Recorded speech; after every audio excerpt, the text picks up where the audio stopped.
Donc ouais, je suis le patron de Diamart, dans lequel Diamart, vous avez peut-être vu passer pour certains d'entre vous, on a envoyé le push mail hier ou avant-hier. Diamart a 30 ans cette année. Donc autant vous dire que quand on a créé Diamart, le rôle de la data dans le retail n'était pas exactement le même que ce qu'il est aujourd'hui.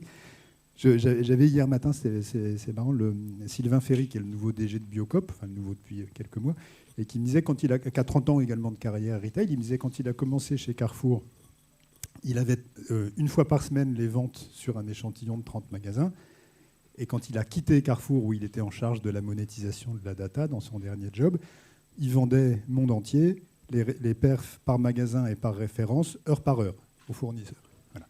Et donc vous l'avez vécu une accélération du rôle de la data dans le retail fantastique. Donc on a essayé de le faire aussi chez Diamart, bien entendu. Donc dans le groupe Diamart, j'espère que certains d'entre vous connaissent un petit peu. Donc on a monté ça il y a une trentaine d'années, à l'époque où la data n'était pas tellement au cœur du sujet, et où en fait, ce qu'on vendait, c'était de l'intelligence, de la pertinence, de la justesse de positionnement, de stratégie, etc. Mais les choix stratégiques et le réglage de business model et de modèles commerciaux n'étaient pas guidés du tout par la data, en fait. Et donc évidemment, en l'espace de 30 ans, tout ça a énormément bougé. On le voit sur la partie Diamart Consulting, qui est la partie conseil en strat et en business model et modèle commercial. Et puis évidemment sur la partie digitale avec Diamart Now, où là la data est juste centrale. Et maintenant même chez Diamart Connect sur les nouveaux événements. Et du coup, on a évidemment depuis quelques années intégré des compétences data chez Diamart, notamment avec Jean-Pascal Garcia, que vous verrez tout à l'heure sur scène, qui est le patron de l'activité data chez nous. Alors on le fait à notre façon, d'artisanat à valeur ajoutée, on va dire, avec bien sûr de l'expertise data science, donc de l'équipe de Jean-Pascal, et puis de l'expertise métier retail. Et comme on est dans le retail, ça veut dire beaucoup du local, donc avec une surorientation, on va dire, géoanalytics, vous verrez que tout ce qu'on fait en matière de data chez nous est très imprégné de dimensions géographiques et locales. Mais on le fait de manière...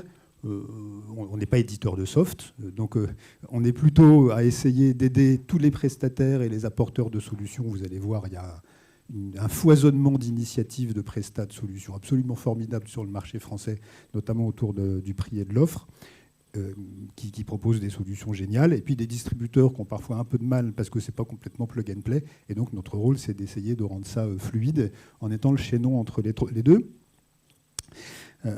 Comme vous savez, la data, ça sert à plein de choses dans le retail. Quand on en parle à la télé, on a l'impression que ça sert surtout à faire du Big Brother. Et donc, comme le disait Michel, ça sert à faire du prédictif ou du prescriptif sur le client, et que tout ça sert à tout savoir des clients. Bon, alors bien sûr, c'est une des fonctions de la data.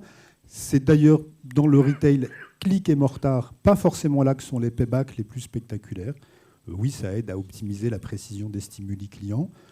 Nous, quand on regarde ce que font nos clients, là où sont les pain points et là où sont les vraies avancées dans la construction de la rentabilité, souvent, en fait, c'est plutôt autour du cœur du réacteur, c'est-à-dire de l'offre, du prix, de la supply, du réglage du modèle, qu'on va avoir les gains les plus importants. Donc, de manière assez simpliste, hein, si on dit la data, ça sert soit à faire de la fluidité, donc du parcours client, donc on est plus sur de la gouvernance que sur de l'exploitation de la data, là.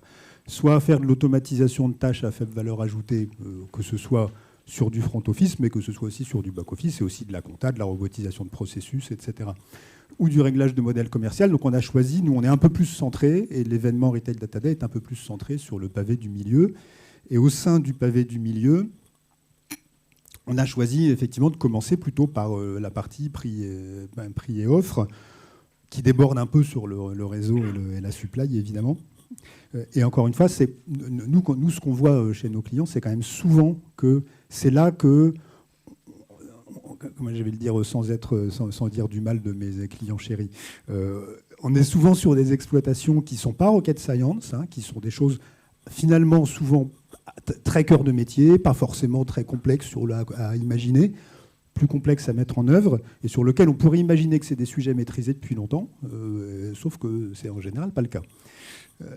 Et après, il y a plein de façons d'avancer dans la data et d'utiliser ça. Il y a plein d'usages, même si on parle que de l'offre et du prix.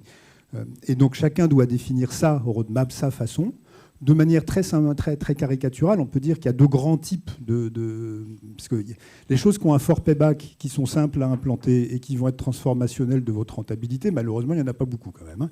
Donc, de manière assez simple, ce qu'on voit bien, c'est que soit vous êtes sur des projets qui vont toucher au flux marchandises, à l'offre, au prix, enfin vraiment au cœur du réacteur, mais souvent, ça veut dire qu'il faut aller se brancher sur les systèmes d'info et les process métiers de cœur de l'entreprise. Et donc, on est sur des choses un peu lourdes, avec des enjeux techniques, mais surtout de process et de data quality qui vont être assez lourds.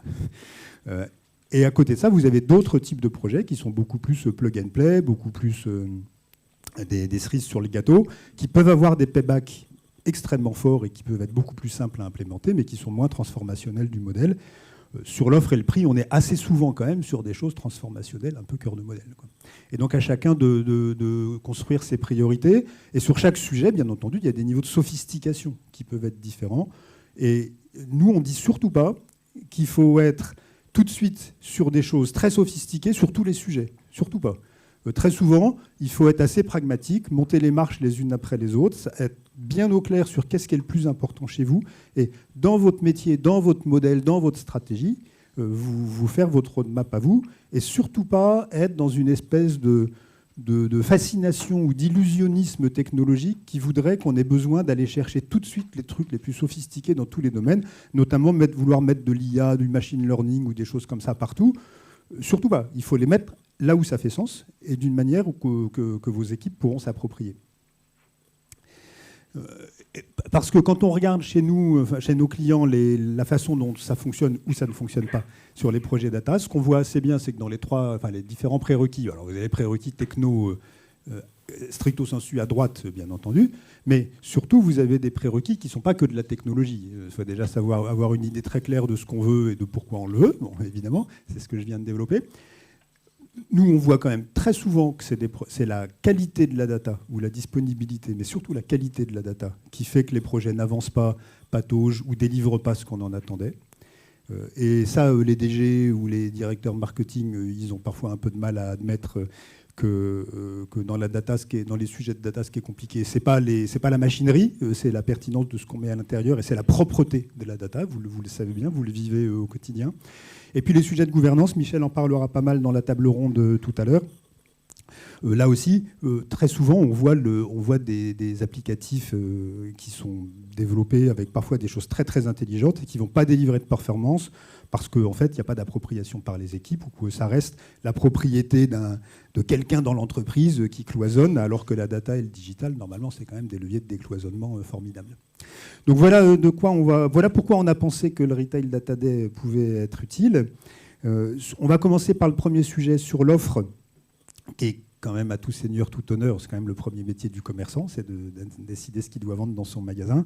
Hein, les consultants adorent vous répéter que les clients achètent plus des produits, ils achètent des expériences.